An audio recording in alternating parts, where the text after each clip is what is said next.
Então, do 11, 12, 13... Olha, esta série que Krishna fala sobre Gyana vai do 11 ao 30, tá? São as primeiras instruções de Krishna, Gyana, a alma não pode morrer, o corpo não pode ser salvo. Então, ele não para só ali. Então, vamos voltar, isso que você falou aqui para mim, tá? Eu parei aonde? Eu quero aqui, ó. Opa, não, isso é outra coisa. Produzindo.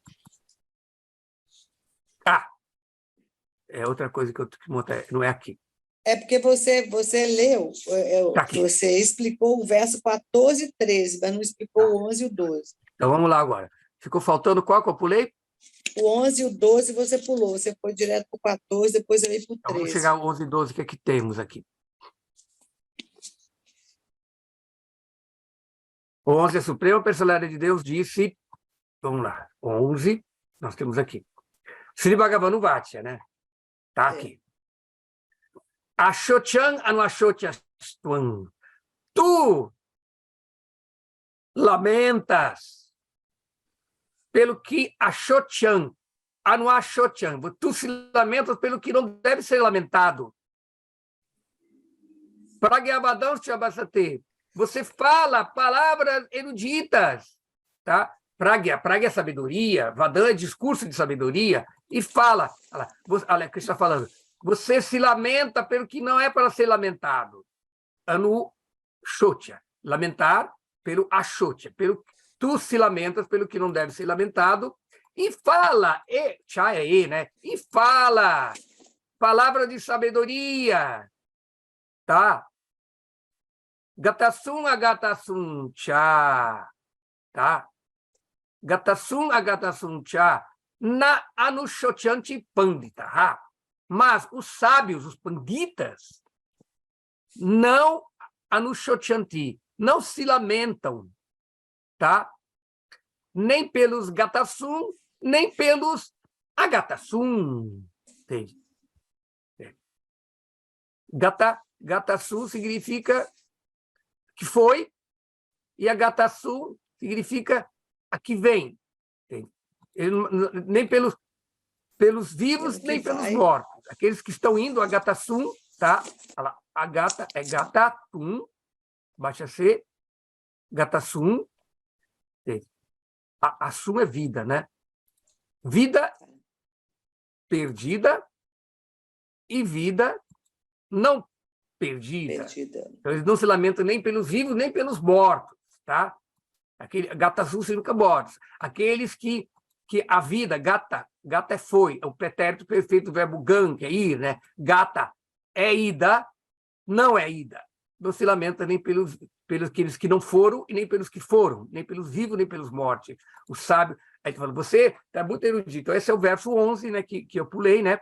Então, o Prabhupada traduz a Suprema Personalidade de Deus diz, ao falar palavras cultas, né? Palavras cultas, aqui, ó. Tá? Pragyavadam. Você está se lamentando, entende? Está se lamentando. Anuashochan. Você está lamentando pelo que não é digno de... Você está lamentando pelo que não é para ser lamentado, tá?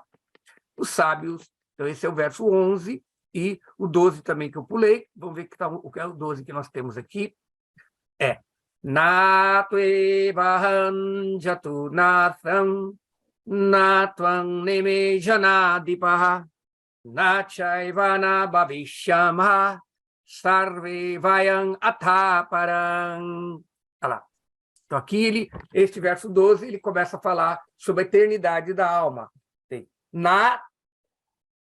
Mas nunca dê certo na tueva. São tudo advérbios. Não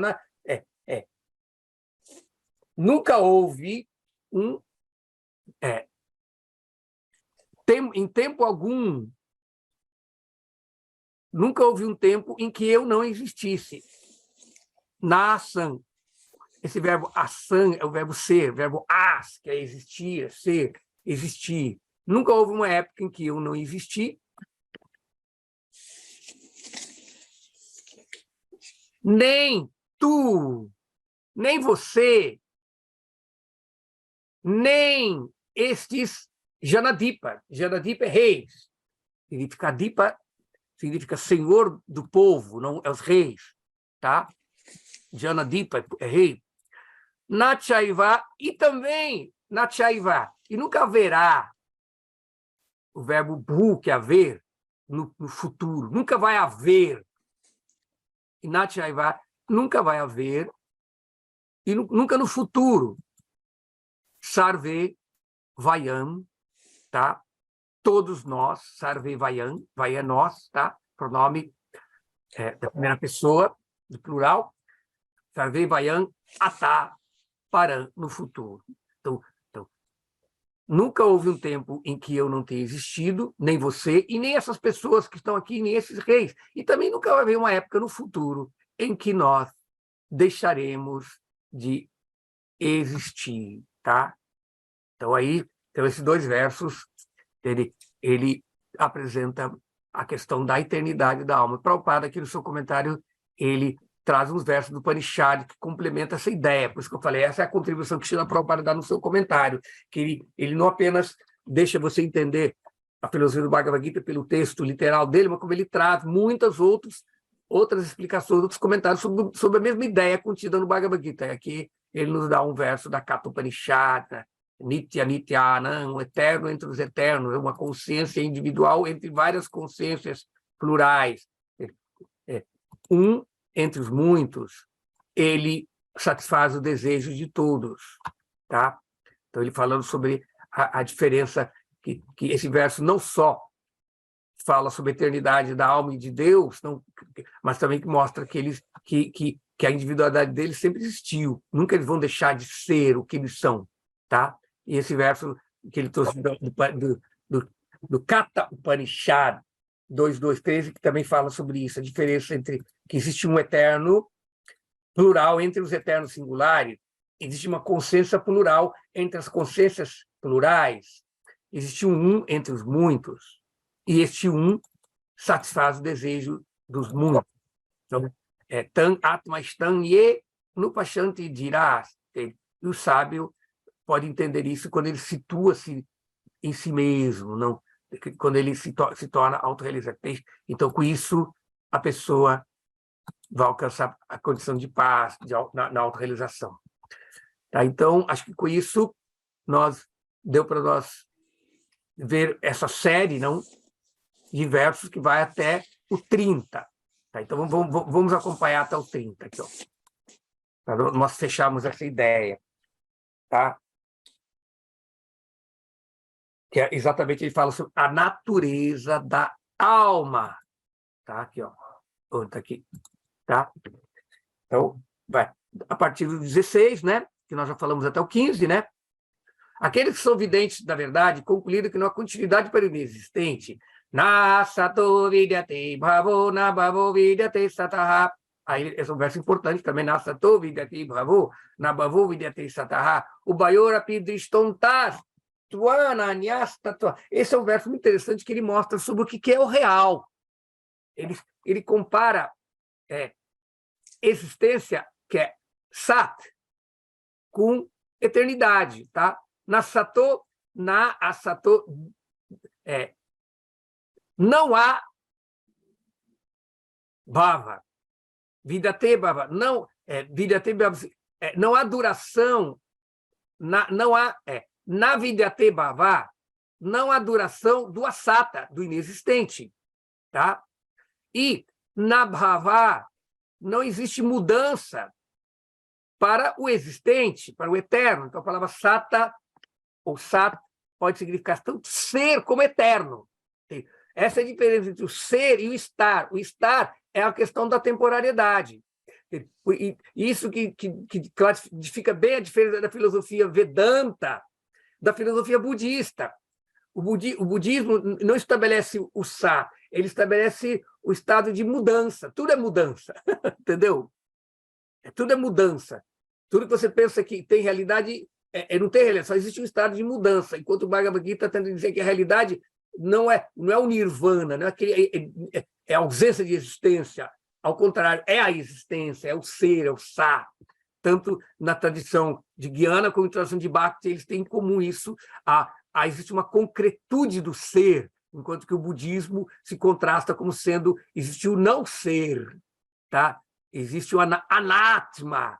Essa palavra anatma significa não existe um si mesmo, existe uma mudança. Por isso que dentro da tradição védica e a tradição budista, o conceito de transmigração da alma, na verdade, não existe transmigração da alma no budismo, porque não existe uma alma que transmigra, entende? Existe uma mudança só existem as mudanças. E pensar que as mudanças, que são agregados da mente, do corpo, existem, é a ilusão, entende? Então, portanto, o Vedanta, a filosofia de Jnana, dos Upanishads e da Gita, que nesse aspecto é comum tanto a tradições Bhakti como a tradição do Advaita, é sobre a eternidade do ser. O ser, ele é concreto. O budismo não. No budismo não existe concretude, existe mudança, existe alteração, um estado passando para outro. Então, não existe. Então, é uma coisa que diferencia muito bem essas duas tradições espirituais do Vedanta, do Jnana, não, dentro da tradição do Veda, tá? E aqui fala sobre a questão. Aqueles que são videntes da verdade, né? Tattvadarshinaha, aqueles que puderam, darsha é visão, não? Aqueles que viram a verdade, deles, entende?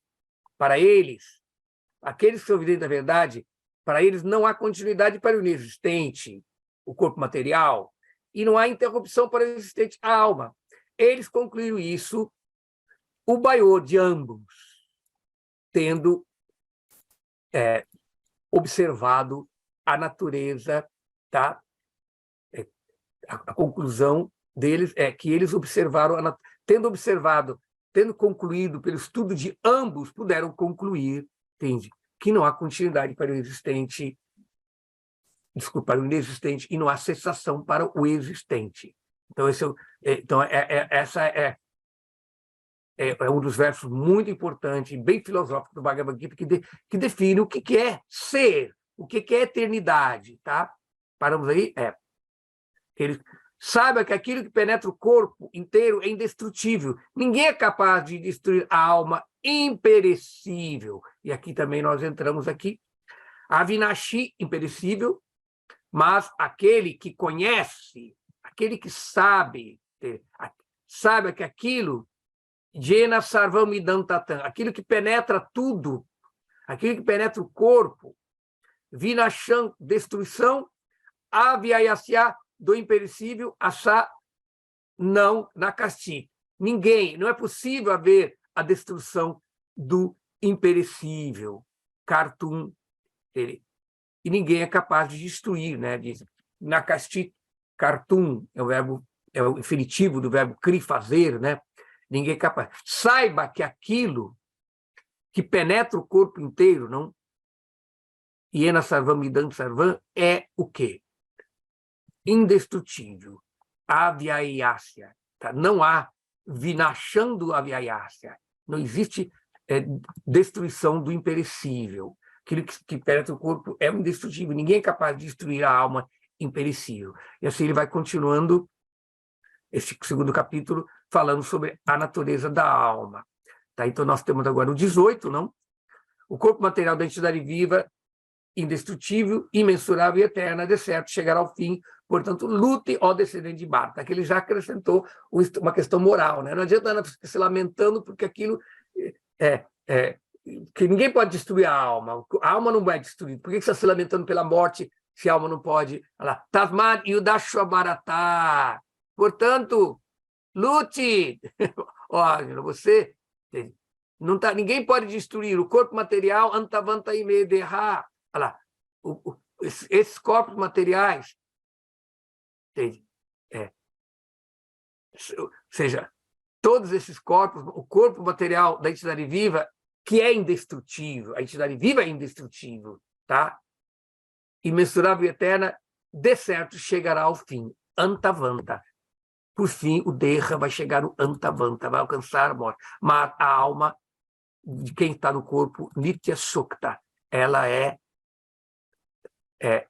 dito que ela é indestrutível, Anashino, tá? A Premayasa, ela não pode ser concebida, tá? Pela mente, tá? Prameya significa uma maneira de obter conhecimento, tá? Ela não pode ser conhecida, tá? Corpo material de Janivia, mensurável, eterno e decente, chega ao fim. Portanto, lutem. E assim, aí Krishna vai até o verso 30, dentro desta colocação, tá? Aquele que pensa que a entidade viva é o matador, aquele que pensa que ela é morta, não estão em conhecimento, pois o eu não mata nem é morto. Tá? Ele deixa bem claro aqui. Yaenam vetihantaram. Aquele, qualquer um que saiba que, que é o matador e que também é morto, tá? Ambos, olha lá, aquele que pensa que a entidade viva é o matador e aquele que pensa que ela é morta, ambos são ignorantes. O Baal não teve, ambos não conhecem. O Baal, ou ambos não conhecem isso. Nayan Hanti, Nahanyate, porque ninguém é morto e ninguém mata, tá?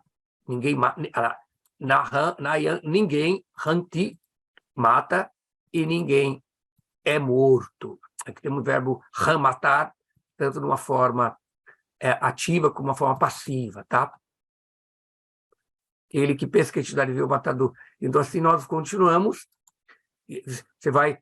Esta série da Bhagavad Gita é bem baseada na filosofia do Vedanta mesmo, não das Upanishads, sobre a natureza eterna da alma, que é o primeiro passo para que a Arjuna pudesse receber instruções adicionais de yoga, bhakti, meditação, etc. Primeira base para sair do materialismo moral e ético que ele estava preso, baseado no Dharma, porque Krishna do Bhagavad Gita fala, esse Dharma que você está aceitando aqui, que você está se incomodando tanto, você vai ter que deixar. Mas para deixar o Dharma, você tem que se purificar, conhecendo a natureza da eternidade deste mundo. Porque a pessoa só está pegada quando ela acha que as coisas aqui são perenes. Tá? Então, aqui Krishna está tentando mostrar isso. Na Janyate, Mriyate, ninguém nasce, na Janyate, ninguém morre, em tempo algum. Tá? Nayambutwa, nem tendo existido, Bhavitava Nabuyaha, nem tendo existido, ela não passou a existir, ela não passa a existir e nem passará a existir. Ela não passou a existir, nem passa a existir. Ela passado, presente e futuro. Bhutva, tendo existido, existindo e existirá, tá? Ela é não nascida. Adya significa não nascido. Jaha, o verbo já é nascer, jan. Adya significa não nascido. Nitya significa eterno. Shashwata é perene, tá? Ayam, purano. Ela é primordial. A palavra purano significa velha, antiga, né? Ela é arcaica, né? Ela sempre existiu. Ela se perde no tempo que ela é. Nahanyate Ramanane Sharire. De novo, vem aqui, falando aquele outro verso. Nunca o corpo, nunca é morto, a pessoa é morta, mas o que morre é o Sharire Hanyamane, o corpo sendo morto. Sendo morto, o corpo aqui é uma forma do particípio presente, tá? Sendo morto o corpo, não, esta alma aqui, que é não nascida, não é morta, tá? Para a alma, em tempo algum, existe nascimento ou morte. Então, com isso, nós vamos, nessa sequência, esses versos são muito importantes, na verdade, para pular ele, realmente não vale a pena. Ó Parta, ó filho de Prita, como pode uma pessoa, Veda Vinashanam Nityam, que sabe, Veda, não, que o indestrutível e sempre existente, como pode uma pessoa que sabe que a alma é indestrutível e existente, não nascida, Adjan, imutável, Avyayam, como pode, Katan, como pode este homem, ó Prita, como pode essa pessoa, como pode ela fazer ser morto o matar. Quem pode... Como pode uma pessoa que sabe que é alma indestrutível, eterna, não nascida, imutável, matar alguém ou fazer que alguém mate? Tá? Então, aqui nós estamos no 21. Vamos passar pelos outros aqui. 21. Pelo 22. Vashanti jirnani jata vihaya navani grinati naruparani tata sharirani vihaya jirnani anyani shamyati navani dehi. Assim, essa aqui é interessante, que fala também sobre a transmigração da alma, não? Vajansi ro jirnani, roupas velhas, já está, assim como vihaya se abandona as roupas velhas, assim como Jasandhihani, da mesma forma, tá? Assim como se abandona as roupas velhas e aceita, aqui, ó, Grinanti,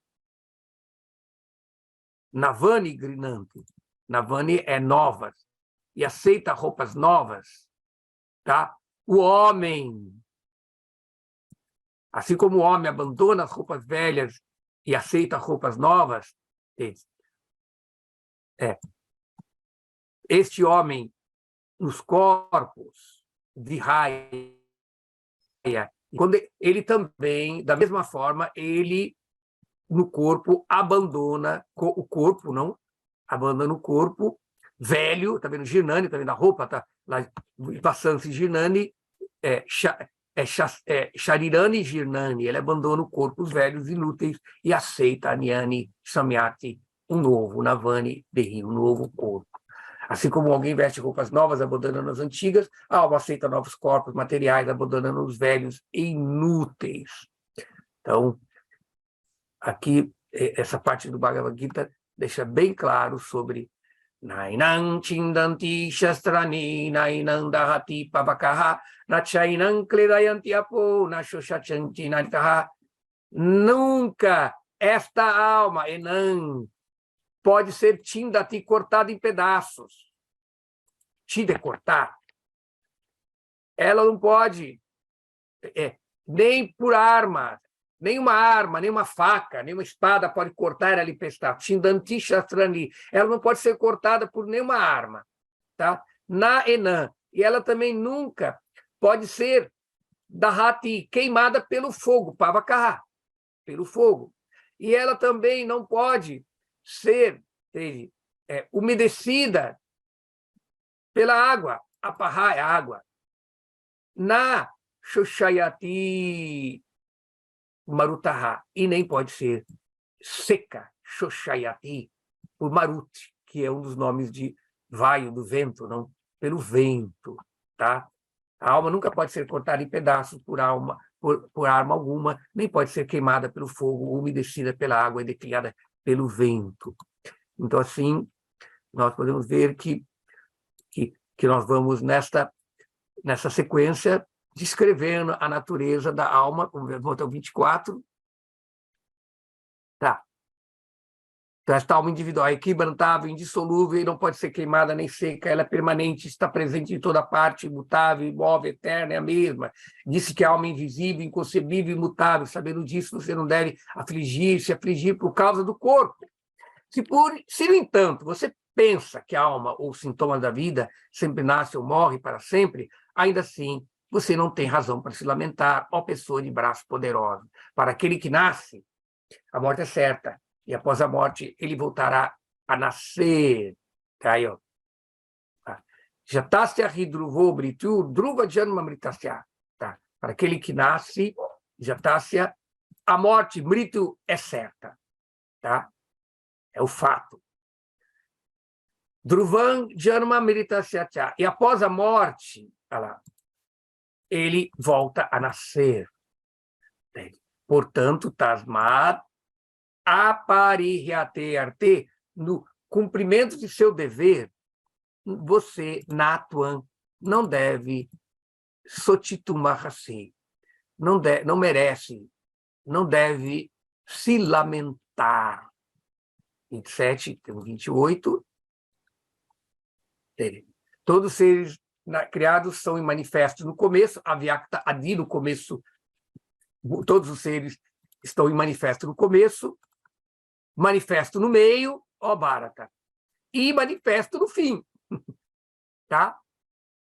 Então, Tatra, então, Cá, por que você está se lamentando, ó Arjuna? Então, ele está dando os argumentos para a luta, né? Falando assim, por que você está lamentando? Ninguém vai morrer, é só o corpo. Então, ele não tem que se lamentar por essas pessoas que elas não vão ser mortas.